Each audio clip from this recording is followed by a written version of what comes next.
Good afternoon. Good afternoon and welcome.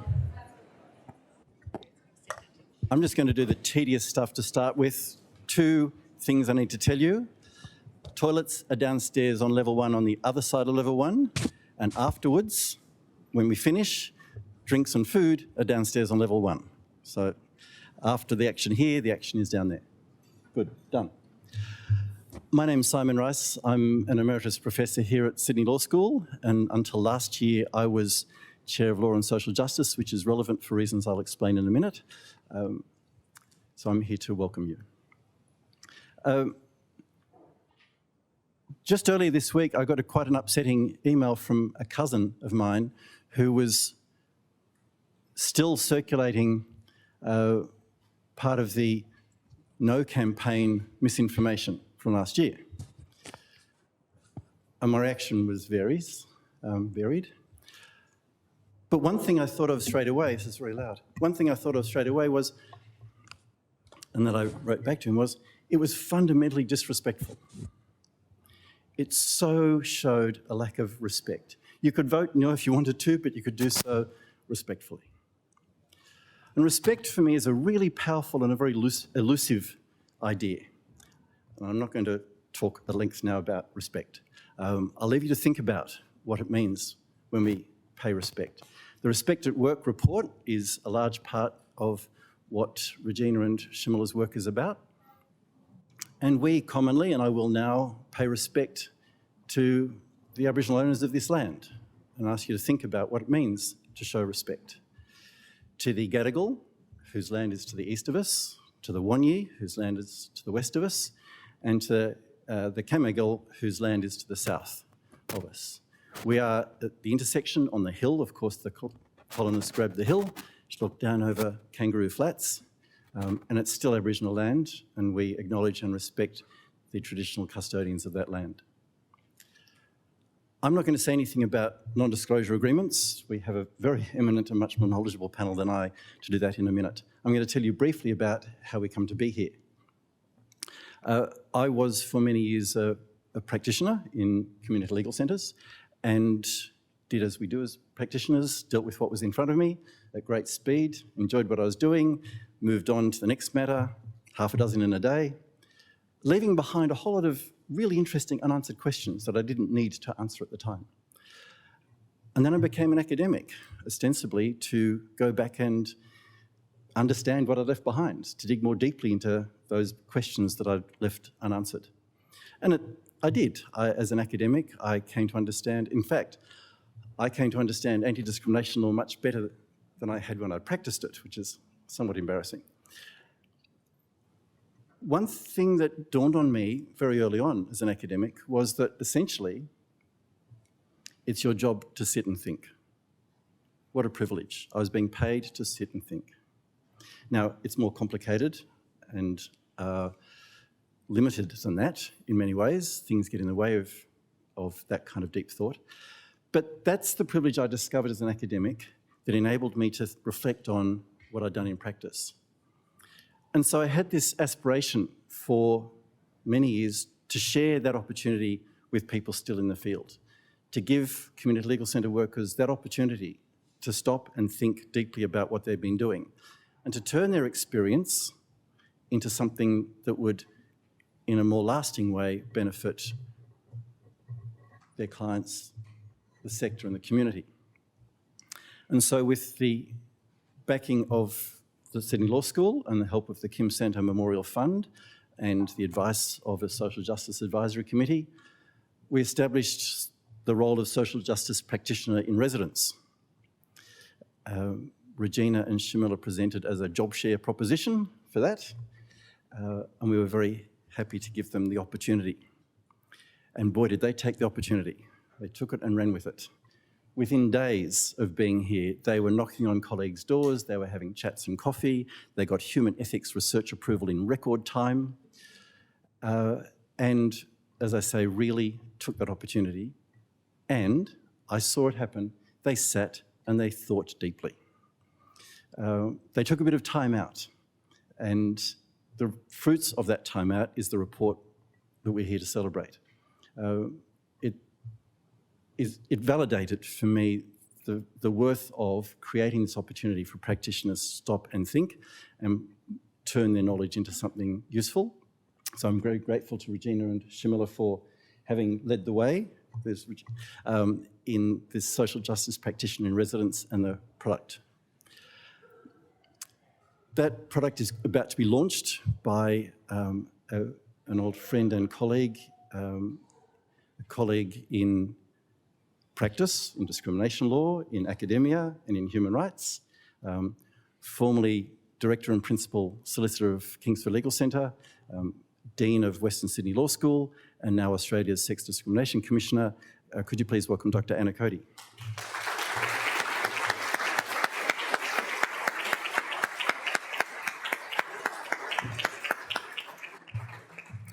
Thank you very much, Simon, for that lovely introduction.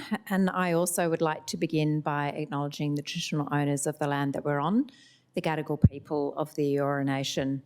I pay my respects to elders past and present, and also to any of our Indigenous colleagues here who are with us.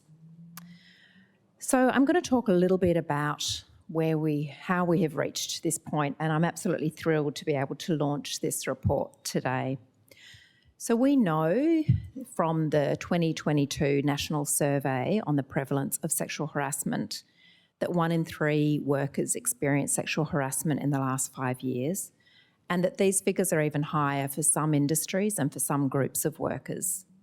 So 46% of LGBTQI+ workers experience sexual harassment, 47% of 15 to 29-year-olds, 56% of our Indigenous workers, and 48% of culturally and racially marginalised workers. And what is it that they experience? One of the things that we realised in doing that survey was that people don't actually understand that term sexual harassment, so we need to break it down. So 27% experience sexually suggestive comments or jokes, 23% intrusive questions about a person's private life or physical appearance that made them feel offended, 19% inappropriate staring or leering that made them feel intimidated, and 19% unwelcome touching, hugging, cornering or kissing, and 19% inappropriate physical contact. We know that the majority of perpetrators are men against women and men, and that it mostly happens at people's workstations, but also at social events connected to work. We also know that particular industries there is a higher prevalence of sexual harassment. Information, media and telecommunications at 64%, arts and recreation services 44%, electricity, gas, water and waste services 40%. And it's been really interesting to note, having seen the gender pay gap figures come out last week, the intersection between some of these industries and the gender pay gap. What we learned from that national inquiry that was released, the Respect at Work National Inquiry in 2020, was that our laws are inadequate. And we had to move from that reactive approach that relies on complaints by victims to one that requires positive and preventative action from employers proportionate to their size and nature. So the subsequent Respect at Work report proposed 55 recommendations, and it included change to the law as well as recommendations for workplaces and legal assistance sector. Rec 38, which is referred to in the report, was about the use of non-disclosure agreements, or NDAs, and that was a recommendation to have a guideline developed by the Respect at Work Council. As referred to in the report, that guideline has 6 central considerations for practitioners, and I recognise many of you in the room who are active in this area of law, active in resolving sexual harassment disputes. So one is that it has to be by a case-by-case basis. So confidentiality clauses shouldn't be a standard term and should be considered against the entirety of the circumstances. That they should be of limited scope and duration if they are included. And it should be including exceptions for support people, and obligations don't have to be mutual, so that concept of asymmetrical. That it shouldn't be a bar to a systemic response. So organisations do have that obligation to build healthy workplace cultures and shouldn't be seeking to protect alleged harassers or the reputation of the organisation. And we'll think a bit more about that when we talk a bit more about the positive duty. Also, that they should be accessible and fair, that all clauses in a settlement agreement should be clear, fair, and in plain English, and where necessary, translated or interpreted. That a complainant should be able to get independent advice, be able to get the support and advice that they need to ensure that they fully understand what it is that they're entering into. And it needs to be complainant focused. So negotiations should ensure as far as possible the well-being and safety of the complainant and be trauma informed.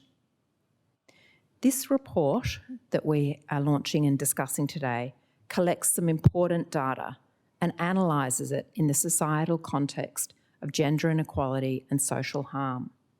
One of the things that it points out is the role of the Australian Human Rights Commission, where I'm working, which has provided data showing that of the 95 successfully resolved complaints relating to sexual harassment in the workplace in the period of 22 to 23, 87 of those cases were highly likely to have included financial compensation. Further, that 74% of those cases were likely to have included a confidentiality clause as a component of the settlement agreement. And they extrapolate from that meant that the use of confidentiality clauses dropped by 26% from the previous year, 21-22. And we know that those guidelines were introduced in December of 2022 and that the Commission had adopted a policy of providing parties with both the guidelines, the non-disclosure agreement guidelines, as well as a template settlement agreement that didn't include confidentiality or a non-disparagement clause.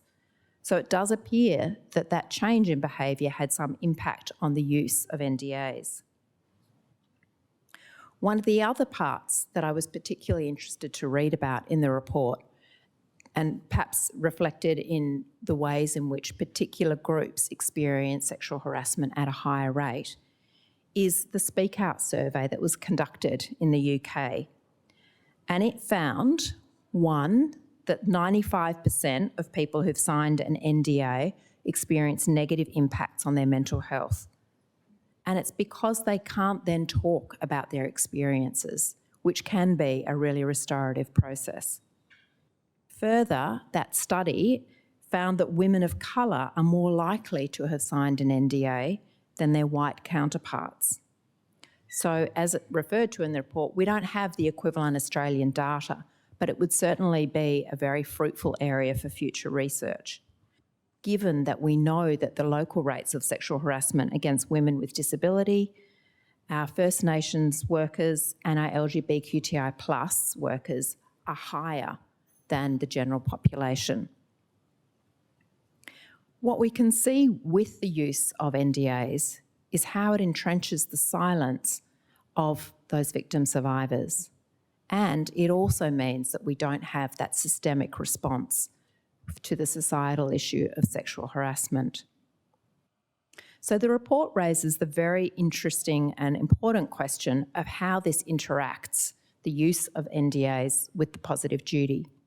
So as you would know, the positive duty came in on the 12th of December last year, and that's a new obligation on employers and persons conducting a business or undertaking to take reasonable and proportionate measures to eliminate, as far as possible, discrimination on the ground of sex, sexual harassment in connection with work, sex-based harassment in connection with work, conduct that creates a workplace environment that's hostile on the ground of sex, and related acts of victimisation.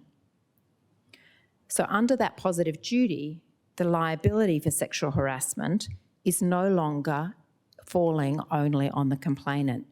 It is a preventative measure, but even further than that, its aim is to eliminate as far as possible. So it even goes further in terms of its intention.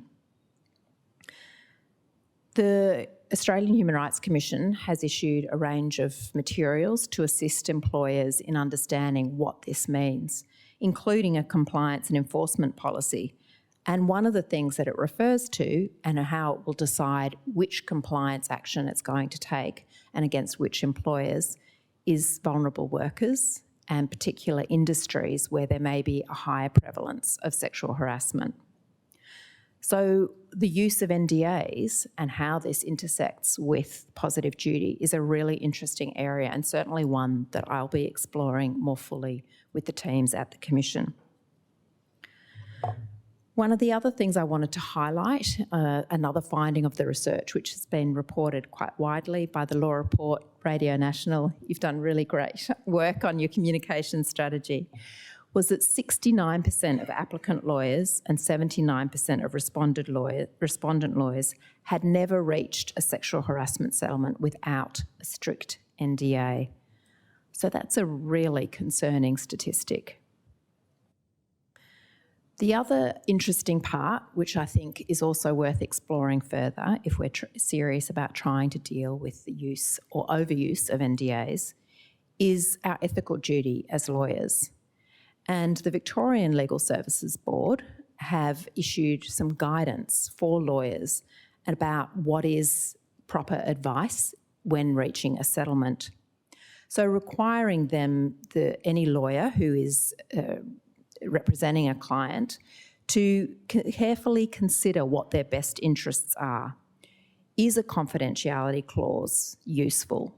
Perhaps in the short term, it may protect an employer from reputational damage, but also it may be against their long-term best interests if they have, as they do, the responsibility to fulfil that positive duty.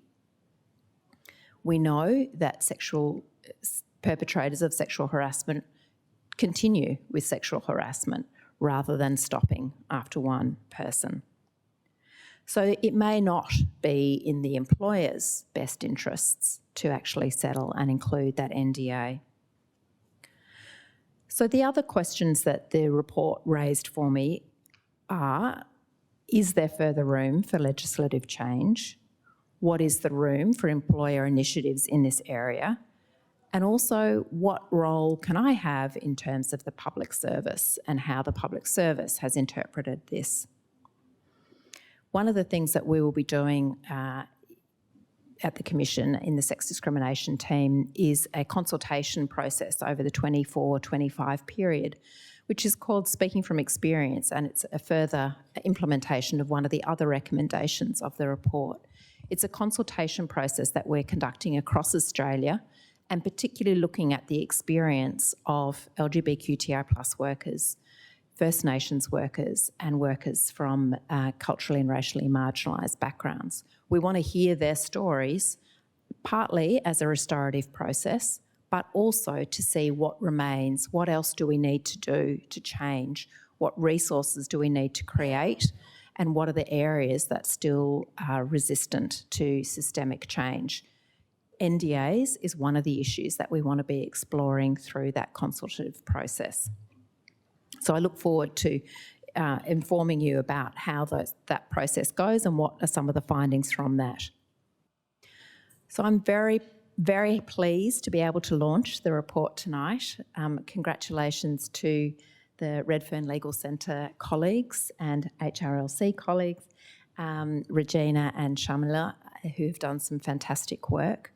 We know that it is really important that we all continue to monitor and advocate for systemic change. Gender equality has not been achieved and has not been achieved for all women and all people in our society. So I would encourage each of you to continue to advocate in whatever sphere in which you work, whether it be in practice, as a respondent lawyer, as an applicant lawyer, as a student, as a part of a university system, in whatever sphere you work. We know that gender inequality exists there also. And this report makes a fantastic and significant contribution to our knowledge about the use of NDAs, and I'm very happy to launch it today.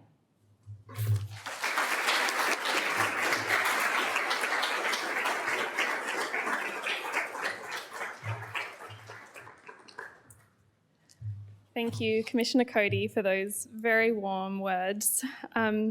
We would also like to acknowledge that we're meeting on Aboriginal land today, We pay our respect to the elders and communities of these lands, past, present, and emerging, who for thousands of years have shared and exchanged knowledge across innumerable generations. And we, of course, extend that respect to our First Nations friends and colleagues who have joined us today. So as Simon explained how we actually came to the university, I thought that I might explain how we came up with the topic. Shamila and I worked at Redfern Legal Centre in the employment practice where people would come for advice about issues relating to their work. And unfortunately, one of those issues is sexual harassment. Like many sexual harassment practitioners post-Me Too and in a Respect at Work climate, we became hyper-aware of our own role and practice in using NDAs to resolve sexual harassment matters. We were getting increasingly good outcomes for our clients, with employers taking sexual harassment liability seriously. But there was no change in the discussion when it came to non-disclosure agreements. Employers assumed that non-disclosure agreements, meaning confidentiality and non-disparagement clauses, would form part of the terms of settlement. We were part of a system that silenced victim survivors and discouraged others from coming forward to tell their stories. And if we were a part of that, why were we? If respondents said no when this discussion was raised, what was the point of even trying to advocate on the issue? Despite global movements and law reform, the pervasive use of NDAs mean we know very little about the extent of sexual harassment in Australia. It means we know even little about how they're resolved, and this means it's also very difficult to fix. It was our experience that people were not talking about confidentiality. And so, after leaving Redfern Legal Centre, Shamila and I submitted a joint application, a little cheekily, to the University of Sydney for the Social Justice Practitioner in Residence program. We wanted to investigate how NDAs are used by Australian practitioners to resolve sexual harassment matters by conducting empirical research with lawyers across Australia.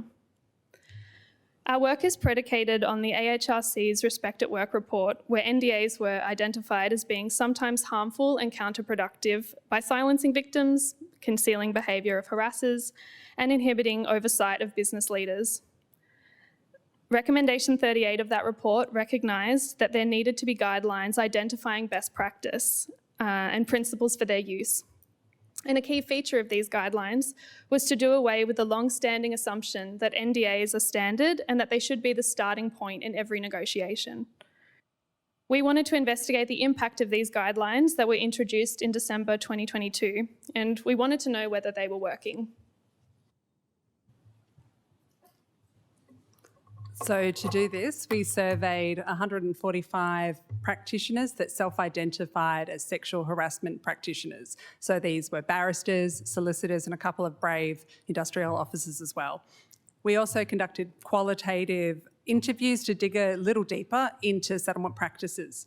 So our three main takeaways were, number one, that the NDA guidelines, while they absolutely have had an impact, made clear by Commissioner Cody, a drop from 100% of all matters resolving by 26% in just 1 year, and the guidelines were only implemented for 6 months of that time. It does mean that the guidelines are having an impact.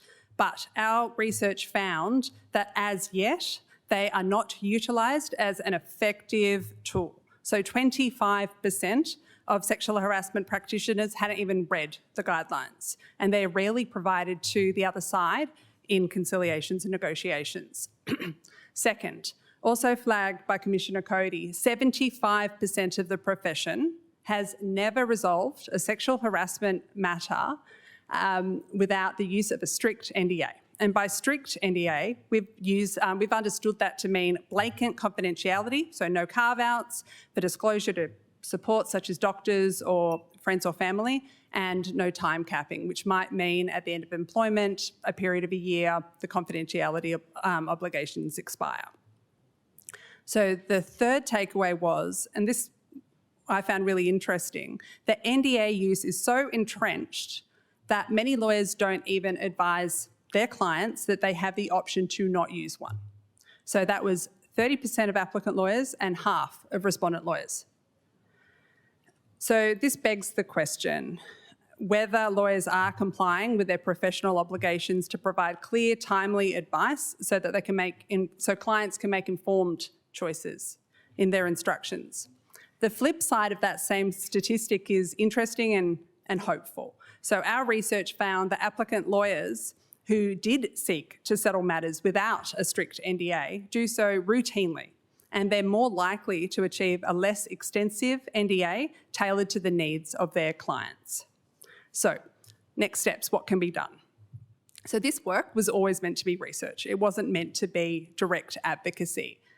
A key goal of our work is to talk about nuance in the use of NDAs. We wanted to, one, use data to have an informed conversation about the use of NDAs in Australia. And second, we wanted to consider how jurisdictions around the world are approaching the issue of reform. So in Canada, Ireland, the US and the UK, legislation has either been introduced or is being considered to modulate the use of NDAs as a way to move away from these clauses being standard. So a key aim of many of these proposed reforms is to provide for true applicant choice, including proposed laws being considered at the moment in Victoria. But critically, we absolutely want to consider effective responses beyond legislation. That is not the key and ultimate goal. An answer to NDA misuse may already exist within the regulation of legal conduct. So as flagged by Commissioner Cody, the Victorian Legal Services Board and Commissioner released guidelines or advice to solicitors about how to use confidentiality clauses and obligations when resolving workplace sexual harassment complaints. And it's a really interesting reframing and recharacterisation to when you're considering best contribute to greater transparency around sexual harassment. So we're very, very grateful to have been given the opportunity to undertake this project in this building with the support of Emeritus Professor Simon Rice. It was wonderful to know and get advice from the Dean of Law, Simon Bronnett, and Rita Shackle, I'm not sure if she's here, was hugely helpful with our ethics application. Every day we did wander the halls and hit people up for coffees and whatnot, and so many people were so happy to have a chat with us and discuss our work and give us ideas to go down different pathways. I feel incredibly grateful and thankful to have the complete support of my workplace, Redfern Legal Centre, who rallied around me and backfilled my role, and special thanks to Seri for weathering the storm.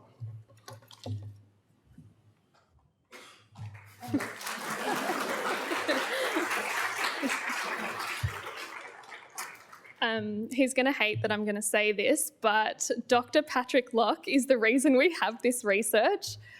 When we first were given this position of social justice practitioners in residence, I knew that Pat had a PhD and I knew he did some data, and so I got him to help us with our ethics application and finesse it.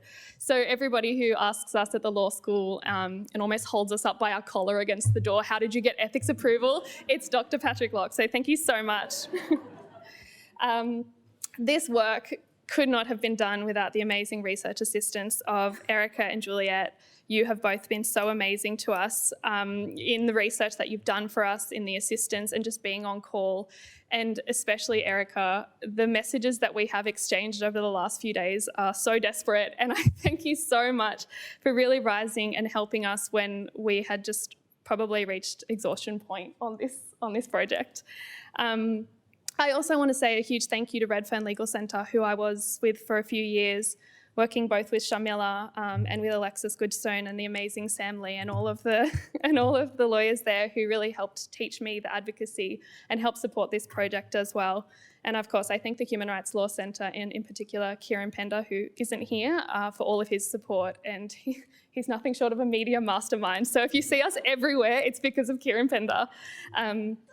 So that sort of wraps up what we're going to speak about, and I would like to now introduce Madison Connaughton, who is the journalist who is going to be moderating our panel tonight, full of all of these amazing superstars. So Madison is based in Sydney and she's reported from the US, the Middle East, the Pacific. Her work's been in The Guardian, The New York Times, Foreign Policy, Four Corners and Background Briefing.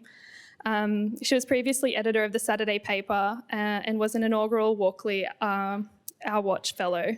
We're so thrilled that you have agreed to do this. Thank you so much. Let's give them a round of applause.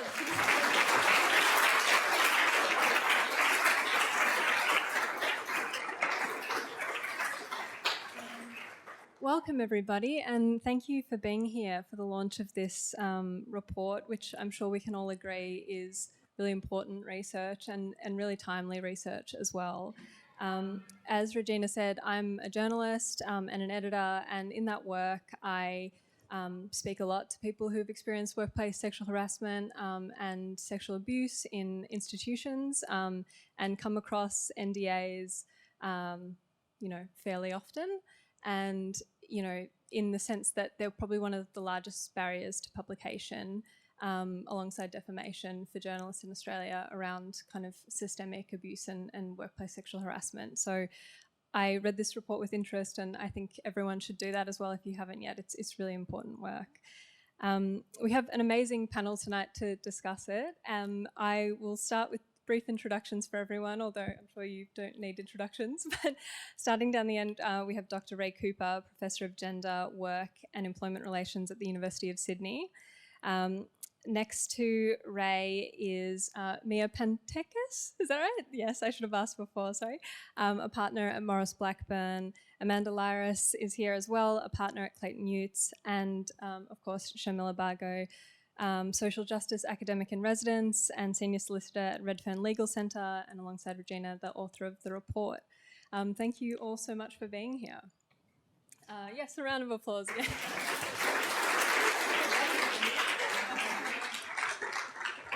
We're going to talk for maybe about half an hour, and then there will be time for questions at the end. So I am not a lawyer, and I'm sure there are many lawyers in the room that will come up with much more sort of expert questions than I. So if you have a question, hold on to it, and we'll definitely get to it at the end. I wanted to start, as a journalist, with the headline figure from this report that really jumped out to me, which is 75% of the people that you interviewed had never settled a workplace sexual harassment issue without a strict NDA. And I was turning over in my head whether I was surprised by that or not. And I think that I am. Like, it seems like a really high number to me. But I wondered what was everyone's impressions of that figure. Maybe, Shamila, we could start with you because it is your research. Were you surprised when that was one of the findings? Just checking, is this on? Not surprised, but disappointed, as I say to my kids. I mean, it's absolutely, the genesis of the research was our day-to-day interaction. So it's absolutely something we see really commonly raised on the other side. It's just ubiquitous. Yeah. Amanda, how about you? I mean, I know that you work with a lot of big companies. Was that surprising to you? I think surprising and not surprising. So not surprising that NDAs are ubiquitous. They are commonly used in settlements of these sorts of matters. What did surprise me was I think the statistic related to strict NDAs, so NDAs that essentially prohibit any disclosure to any body about the matters that have led to the signing of a deed of release. In my experience, NDAs have been tailored to some extent. So typically there have been carve-outs to allow disclosure to people like a person's immediate family, to their advisors, and to other persons who the employer may consent to.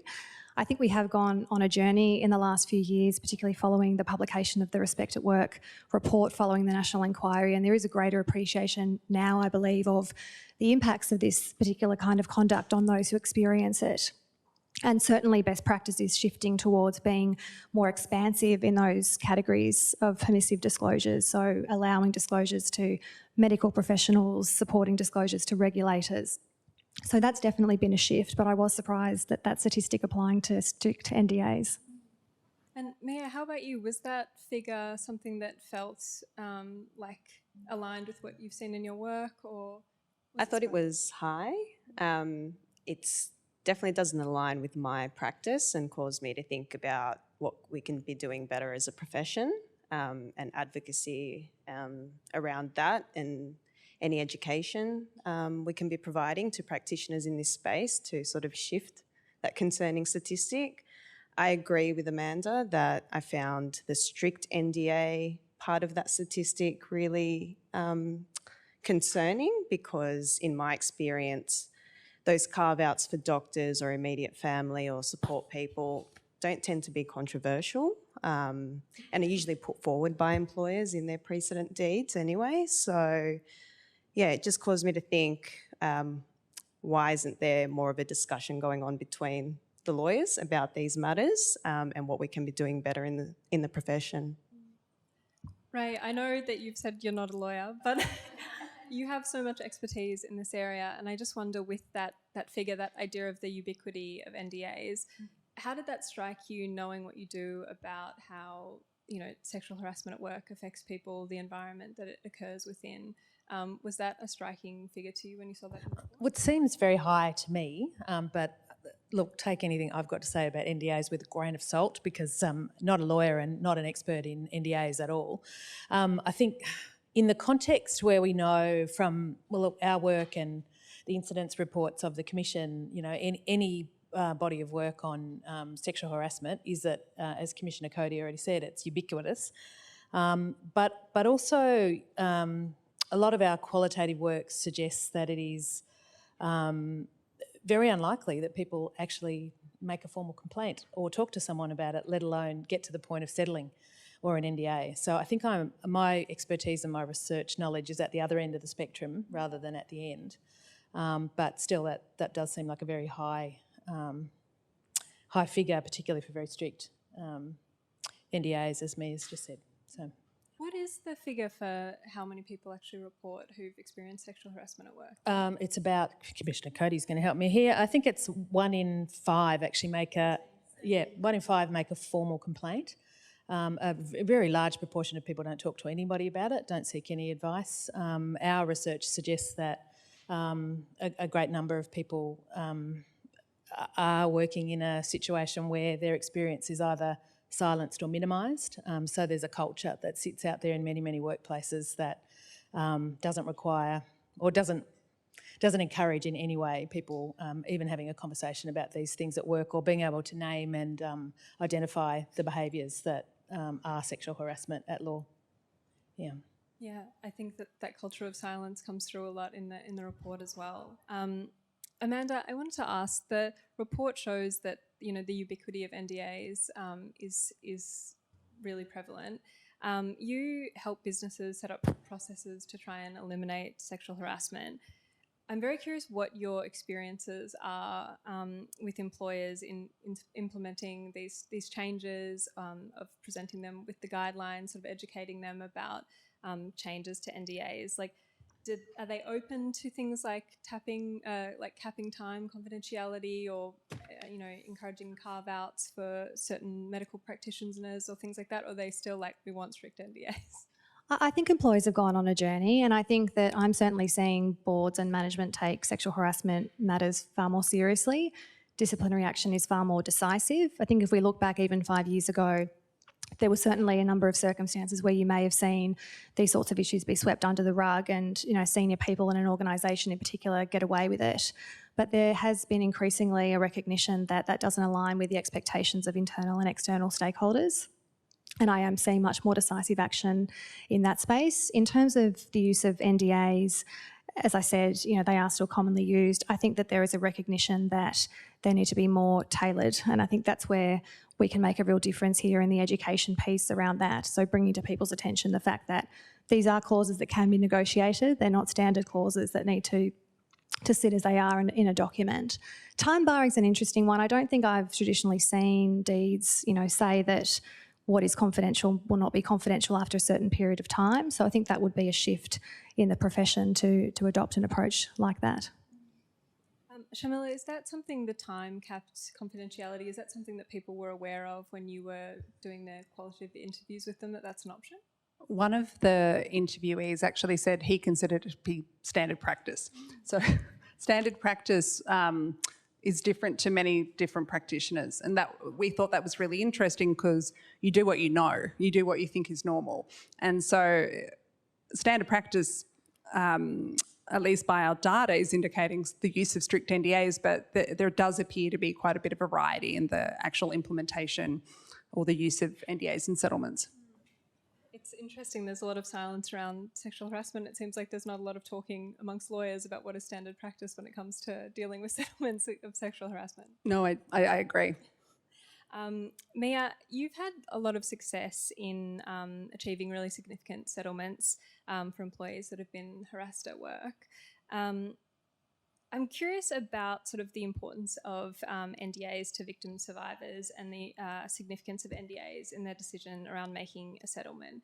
Can you speak about the kind of advocacy involved in this process? It's about understanding the client's objectives, first and foremost. I've had clients on both ends of the spectrum. Some really want discretion. They want confidentiality. They want to put an end to the situation. They don't want the dispute to be discussed or follow them around in their future employment. So they would welcome these type of clauses and actually actively ask for them. On the other hand, I've had clients who are vehemently opposed to confidentiality. The reasons for that include wanting to achieve some sort of accountability and make sure that this doesn't continue to occur. And so no one else is placed in the situation that they encountered. Others have been significantly impacted from a health perspective, and part of that trauma and recovery and the advice that they get from their treating doctors is that being silenced or gagged is going to impact their recovery or potentially re-traumatise them. So it's understanding those objectives and then tailoring the negotiation depending on where they sit in terms of those objectives. So in terms of advocating, my starting position is they're not standard terms. Everything's up for negotiation. Some practitioners who are my opponents are very willing to have a conversation around that and understand what the competing interests are and see whether there's a middle ground or a compromise. No NDA or strict NDA aren't the only options, and we've been discussing some of the variations, and they can tick the boxes for both parties. Some practitioners you need to drag kicking and screaming through that journey, but I think the development of guidelines, having those conversations, knowing that there are options and advocating for your client and not simply accepting that these are standard terms and non-negotiable goes a long way in being able to vary what these settlements look like. So to give you examples, I've settled matters where the perpetrator's name or certain individuals involved in the investigation of the matter, that remains confidential, but my client is able to continue to tell their story and speak about their experience. Another variation has been limiting where that story can be told. So there were restrictions on going to media outlets or publishing comments on social media or blogs, but otherwise being able to speak freely about it day to day. Other settlements have included time-bound restrictions. So there are a lot of options there, and you can think creatively about it, and you can see how those certain variations can tick the boxes for employers who are primarily wanting to protect reputation and the organisation from adverse publicity, but also giving agency to a complainant to be able to recover and have some control over living their experience and being able to tell their experience. That's really, really interesting. Shamila, you've obviously worked in community legal centres, and I'm just curious from your research and also from your experience as a practitioner, do you think that community legal centre lawyers have potentially a different experience in negotiating outcomes than kind of what Amanda and Mia have been speaking about? I mean, absolutely, and that's probably why we wrote the report. So we don't have the benefit of respondent lawyers such as Amanda bringing a trauma-informed approach to negotiations. There's a number of sexual harassment CLC lawyers in the audience, and I'm sure they will agree, but it's really common for us to be up against to resolve the sexual harassment matter, and then we have to negotiate the deed. So I would call that the second 80%. Like, there's a lot of work to be done. So we're dealing with respondent lawyers that haven't read Taylor, August and Pemberton. They haven't read Oracle and Richardson, they haven't read the cases, and they absolutely sneak in indemnity clauses that are so ambit to be, held to be penalty clauses, routinely try and contract out of workers' comp claims, and fundamentally rely on rusted-on standard NDA clauses. We've had people tell us, in my 20 years of practice, it's only been Redfern Legal Centre that has taken, issue with that, to which I take that as a compliment, absolutely, thank you. But why are we coming up against this inertia? It can't just be us having this educative role. We're already negotiating for our clients. Do we really need to send cases to the other side in these matters? It's not just about us, but fundamentally it's about our clients. So if we extend negotiations because of this battle over the use of NDAs, it makes negotiations longer. It adds to the trauma for our clients, and they may only have so much fight left in them for these battles. So it just drags things along. Ray, I know that you have done some very interesting research around sexual harassment experienced by retail workers. And I think in this conversation about sexual harassment, not this one in particular, but just generally, we do tend to centre, people that are in potentially high-powered jobs, or they are in a very visible position. The media is very, guilty of this. But I'm curious, in terms of a retail worker, what kind of things are you seeing in your research in terms of the prevalence of sexual harassment, the type, the ability they have to even speak about what's happening to them? Can I give you an answer that comes to retail but starts a bit broader than that? Of course. And apologies to everyone else who's had to suffer through my house metaphor in the past. So I think we've got to contextualise all of this behaviour, whichever industry it's in, because we've done research, I think there's other members of my team here, so it's not just me, done research across a range of different sectors and industries, including the law, in the trades, looking at airlines, looking at retail, looking at a range of different, very different contexts, investment management as well. In all of those contexts, we've tried to sort of really centre the voices of particularly women, but employees, about what their experiences are at work. And what I could overlay across all of those different contexts is that these behaviours exist, not context-free, but they exist within a particular culture and structures within an organisation. Particularly this week, everyone's talking about the glass ceiling, and how big an impact it has when you have basically no women, or very few or underrepresented numbers of women in senior leadership, and impact that has on culture. We talk less about the glass walls of this sort of house, which is the metaphor for difference and discrimination in the labour market. That has makes quite a big difference as well, where you have women congregating on one side of the glass wall, which is highly feminised, undervalued, less powerful work. You have men congregating on the more powerful, more strategic, decision-making, better jobs work than women do, and there's a real power dynamic around that. And then you have, and I think this is really important, it goes to your point about what's different about retail and other service sector work. You then have the floor of the labour market, or the house, which is the sticky floor, where we know women absolutely dominate. They are the worst jobs in our labour market in Australia and globally are feminised jobs. They tend to be work there where people are looking after others, so they're very important jobs. And we saw that come out during the COVID pandemic. But they're also really dangerous. They're very susceptible to sexual harassment. They're very susceptible to all sorts of other harms. They're precarious, and workers in those sectors tend to be quite powerless. So if you take that whole metaphor of the house, all of that is going on at the same time as we have this disrespect and discrimination that I think is quite pervasive across all of those very different contexts, to a different level or not. So thanks for letting me grandstand. And in terms of retail, I mean, if you think about what does that metaphor then tell us about the retail sector? Our report, which is not yet launched, so I'm not actually meant to talk about the results, but I know some people here have had a peer review of it, so let's just pretend I didn't say this. But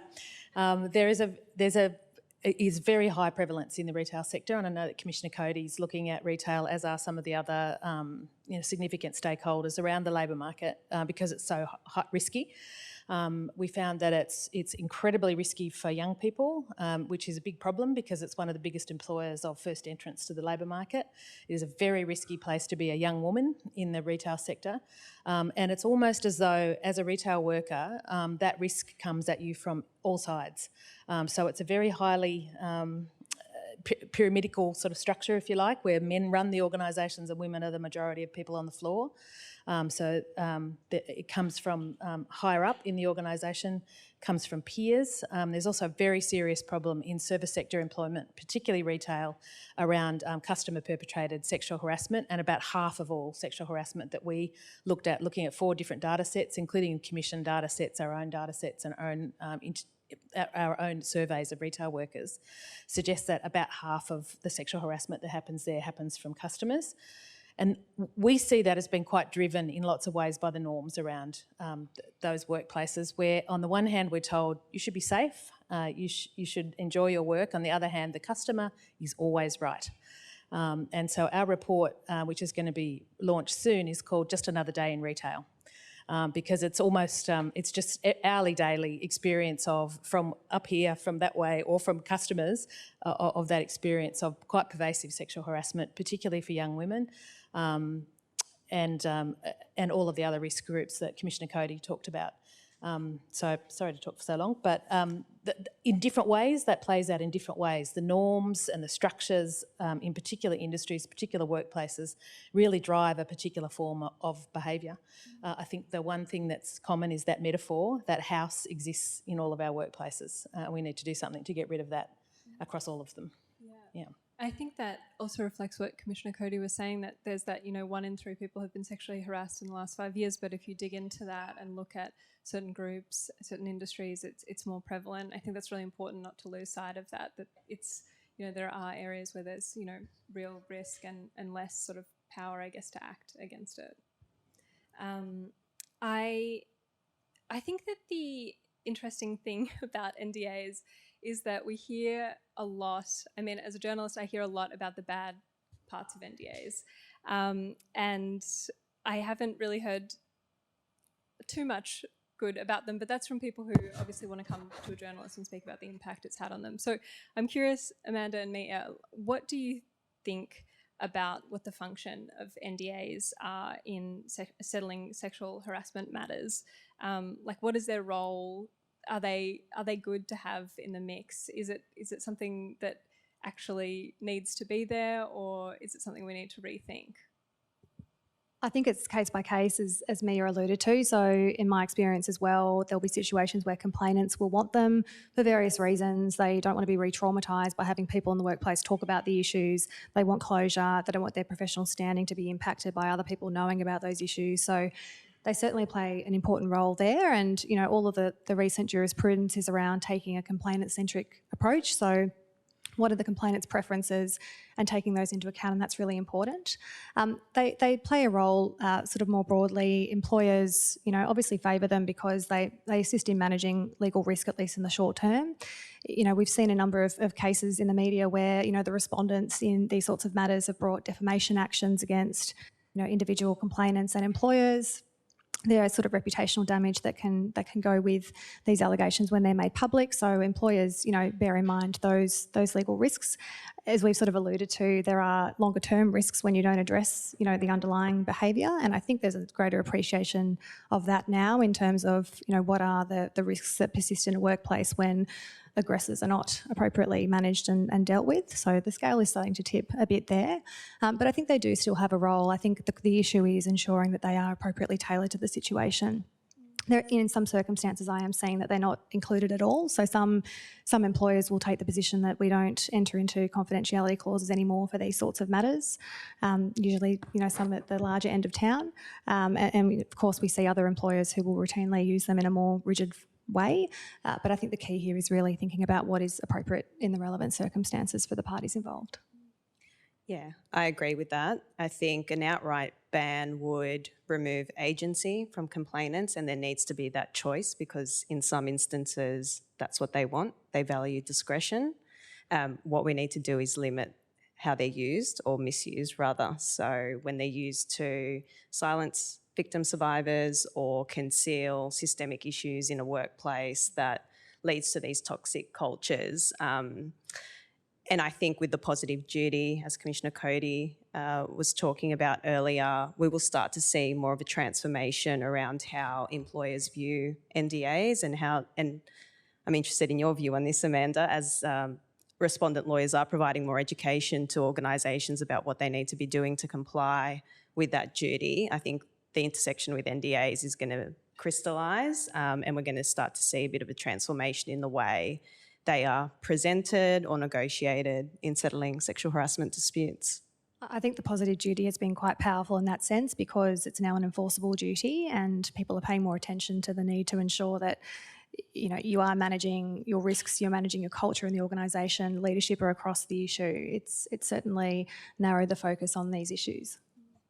In terms of the the choice of the client and what they want in the situation, I found it very interesting in the report that you wrote about what Ireland is proposing, and that I believe that the situation is that there can't be a confidentiality provision unless it's what the complainant wants in the agreement.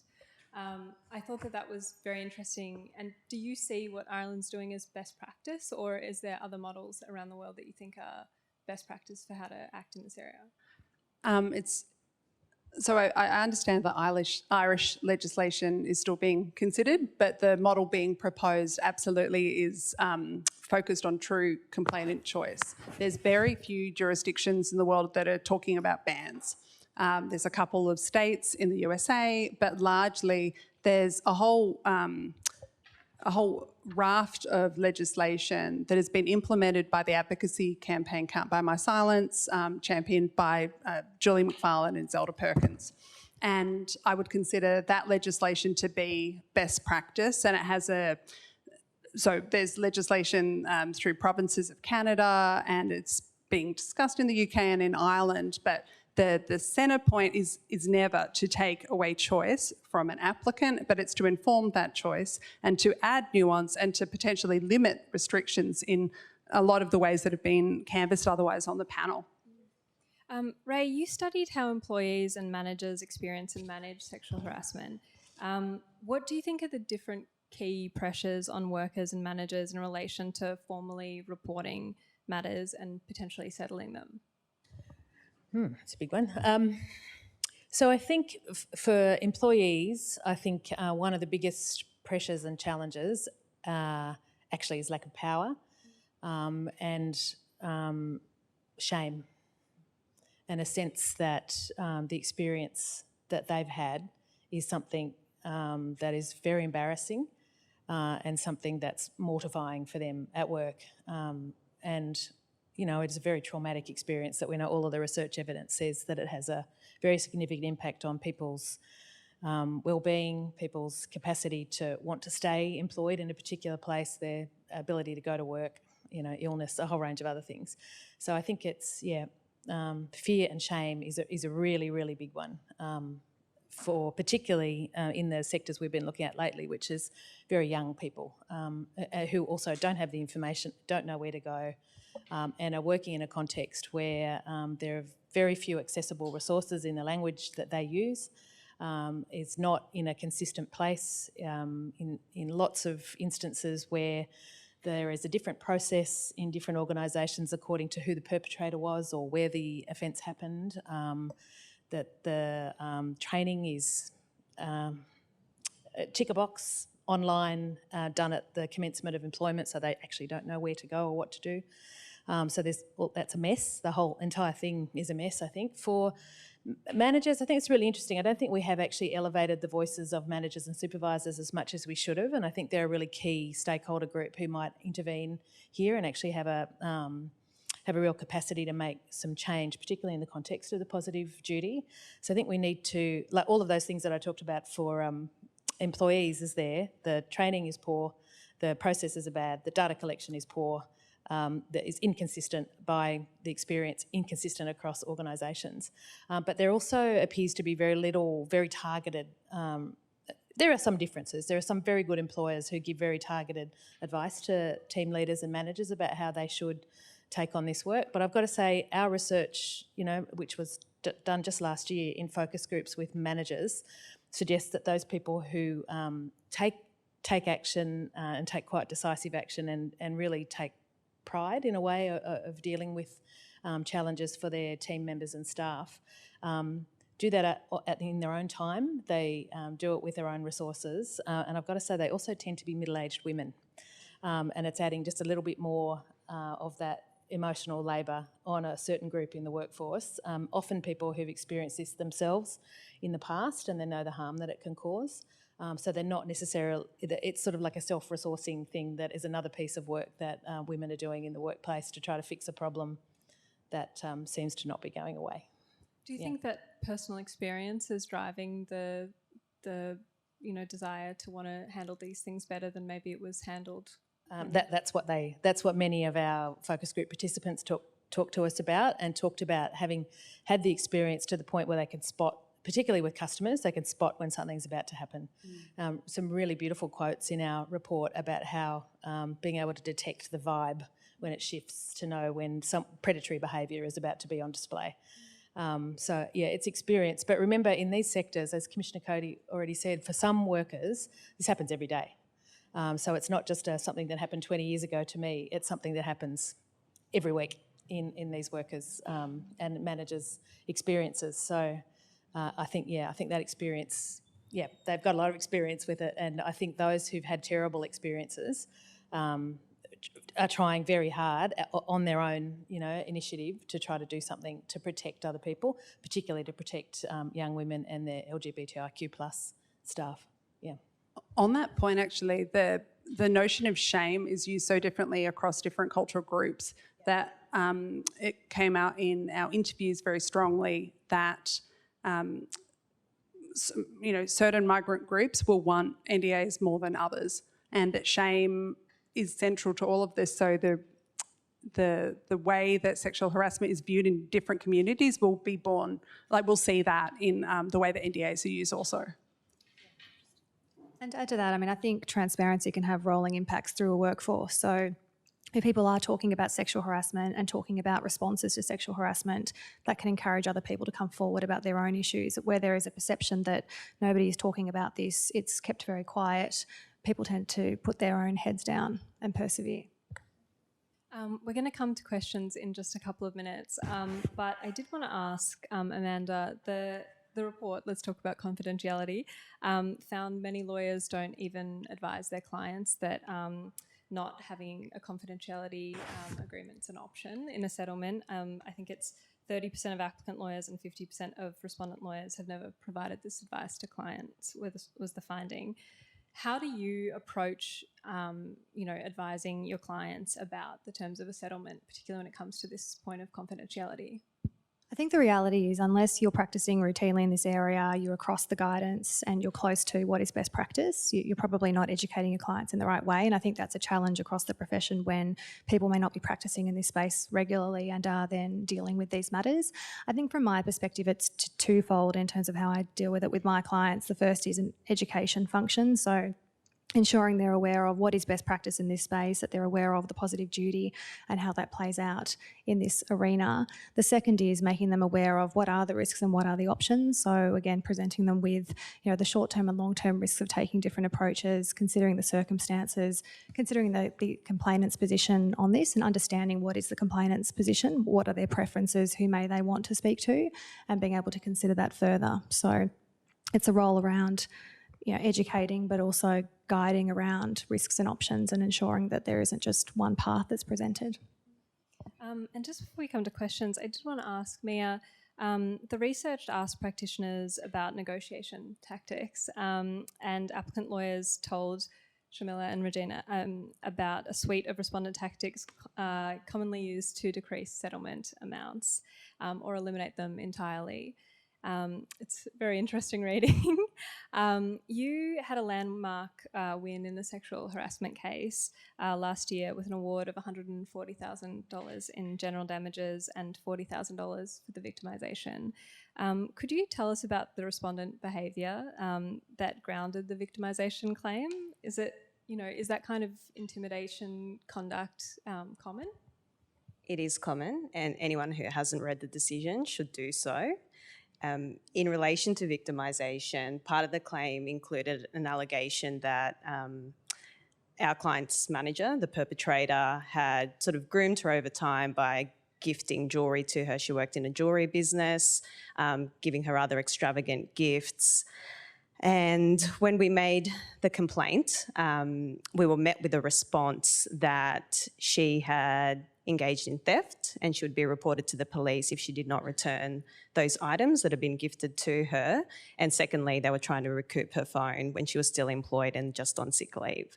So the court found that those tactics and those threats were demeaning and amounted to victimisation, and concluded that $40,000 in damages should be awarded for that conduct. Now, on top of that, when we first put the employer on notice of the claim, we were met with this strongly worded, very aggressive letter that basically accused our client of being flirtatious and manipulative, called her claim frivolous and vexatious and without merit, and ended with a very lovely threat of a personal costs order against Maurice Blackburn if the claim was taken further. So obviously we didn't listen to that letter, but we put them on notice that those defence tactics were inappropriate and we'd be relying on them to seek aggravated damages in the claim.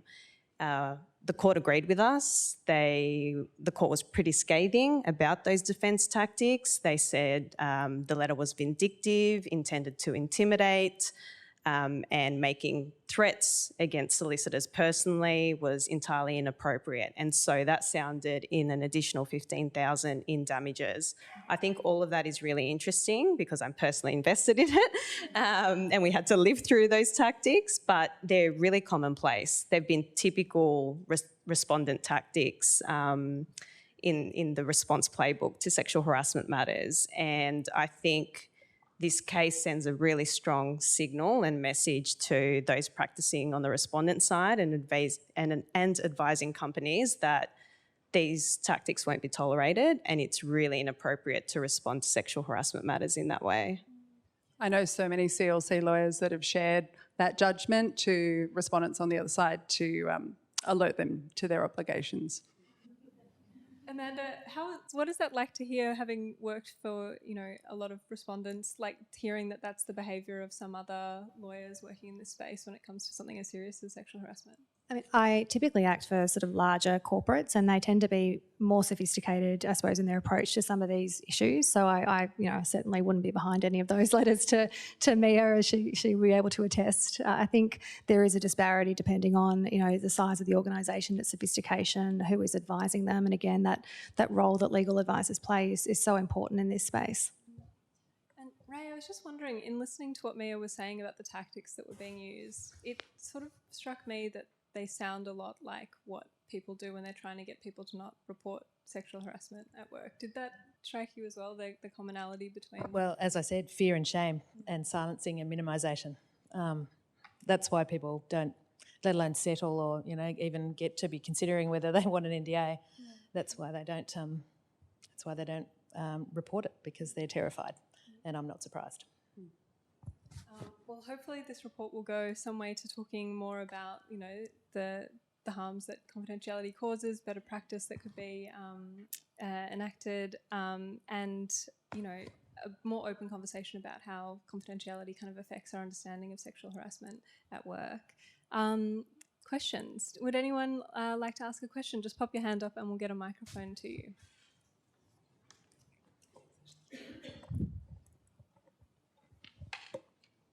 Thank you for a really interesting discussion. I'm just interested to know whether your research revealed in any way whether there was a relationship between the amount of settlements and whether an NDA was included in them. Did respondents sort of put a price on an NDA?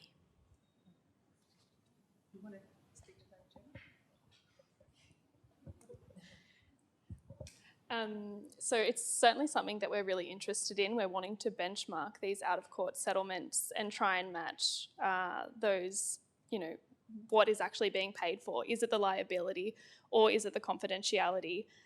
We didn't sort of get to the bottom of that. That maybe is our next research project, but certainly what we did learn is that for a lot of practitioners, it was their perspective that, confidentiality is what's being paid for. You're getting that higher figure. But for a lot of practitioners, they said that they were lucky to, just to get the settlement, and that the client was going to be happy with that because the process was so traumatic. So what we found is that a lot of lawyers weren't actually advocating on that individual sort of value of confidentiality, and so we couldn't find further data. What flows from that data that we have of 30% of applicant lawyers and 50% of respondent lawyers not providing that advice means we can't even know the value of confidentiality because the lawyers haven't even identified that as a point to negotiate on. But certainly it's something we're interested in and looking at those out-of-court settlements because cases like what Mia spoke about are so rare, they're so few, and so really out-of-court settlements, that is where sexual harassment practice and damages really lie. I would just add to that, in my experience, I think confidentiality is a commodity, and I think organisations do place a price on achieving that in a negotiation. And the fact that most settlements have been via strict NDAs, and we know that settlements are generally much higher than the court awards, I think suggests that there is a value that's placed on that.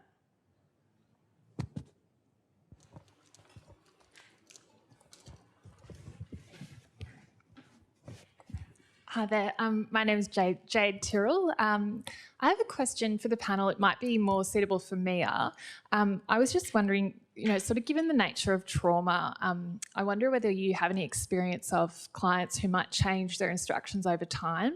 So, for example, if they've come to terms with the issue or if they feel more comfortable talking about their experiences, way down the track, if at the time they've instructed you they want silence or they want confidentiality, but then later on those instructions won't change? Yeah, that can happen in practice, and I guess as they're on their own journey of recovery and getting help through medical practitioners, their objectives might change. Overall, I think most of our clients are open to various options in trying to resolve a dispute, and the preference is to resolve the dispute and not be held through a litigation process that's re-traumatising and takes 3 years and then potentially another 12 months to get a decision. That's a really long time to be reliving that issue and not being able to move on. It just depends how the respondent is reacting in those situations and whether they feel that they can tick the boxes and live with what's being presented to them. So, objectives can change over time, but it really depends on where they are in the process and what they feel they've achieved and what they can live with. We have time for one more question.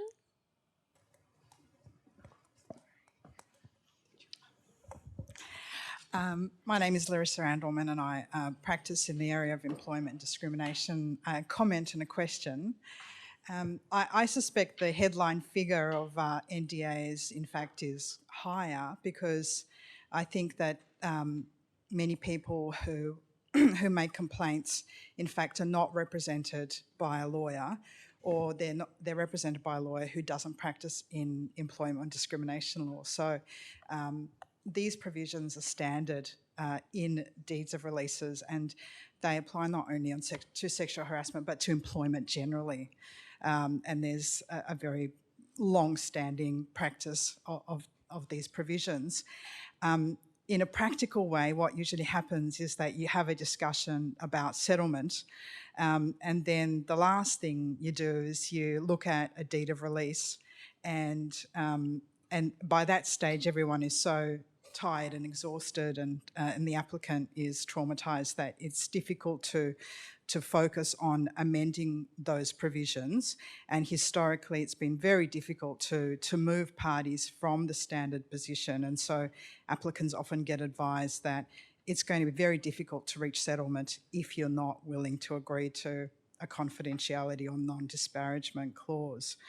And so I think we do need to educate the legal profession about responsibilities and options and practices, but I think the main game is really trying to get to people who are not legally represented, who appear in mediations and conciliations in the Human Rights Commission, in tribunals and Fair Work Commission and those kind of places.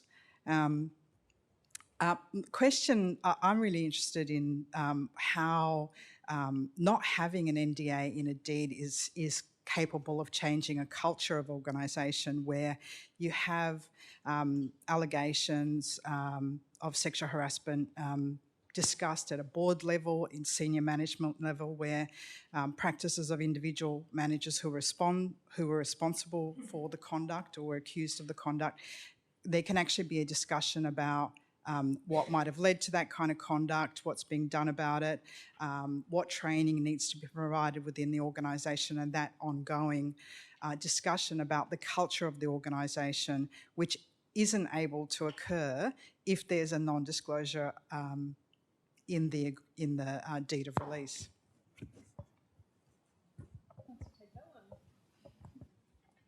I definitely know that the champions have changed their position on the issues, that if an NDA is used, it shouldn't be used at the board level. They should allow for internal reporting so that numbers can be tracked, for the, working towards the elimination of sexual harassment. I would also say to your first point, Larissa, that the people that did the survey were identified as being sexual harassment practitioners. And I know, because I Google every single one of the respondent lawyers I come across, that they're not all working in sexual harassment. Like, they'll be doing conveyancing one day and sexual harassment the next. So I think your point that the number might be higher than 75% using strict NDAs is absolutely a really valid one. I might add to that. I mean, traditionally, I've always made sure that there is a carve-out in the confidentiality clause that permits the organisation to take necessary steps to comply with its overarching frameworks, and probably useful to make a plug at this point that we've actually worked together on some model clauses that can be used as a template when considering the settlement of these sorts of matters, that they're published along with the report, so they are actually available now, and they include some express carve-outs to deal with some of the points that you've just raised now, Larissa, in terms of reporting and ensuring that there are implementation of actions that prevent and address sexual harassment. And I think, Larissa, you raised a really good point about those that don't have legal representation. They're relying on the tribunals that they're potentially lodging complaints in and what their standard terms are. And in circumstances where, for example, the Fair Work Commission now has jurisdiction to be dealing with and conciliating sexual harassment matters, I know in their unfair dismissal matters, they don't have strict confidentiality, but there are non-disparagement clauses in their standard terms, and there probably needs to be some linkage between what they're putting forward and assisting not represented parties with, and these best practice guidelines and these clauses that have been drafted and are really helpful. So that's a really interesting point. Ray, can I just ask at a sort of slightly zoomed out version of Larissa's question, in that from your research, is there anything you can tell us about how, companies openly talking about sexual harassment, how it operates, why it happens, can that actually change the culture in these companies? Some organisations are doing that and doing it really well, and employees who work. So I've sort of, at one level, our method was to do the analysis of big data sets on incidents and key informant interviews with employers in that particular sector, and then to do focus groups with groups of supervisors, team leaders, and then employees separately, and men and women separately. So I've interviewed people who were key informants in big employers, like some of the biggest employers in the country, who are doing that quite well, and then had the triangulation with the people in workplaces, who would talk about the way that their employer was a bit different to what other people were talking about in the focus group.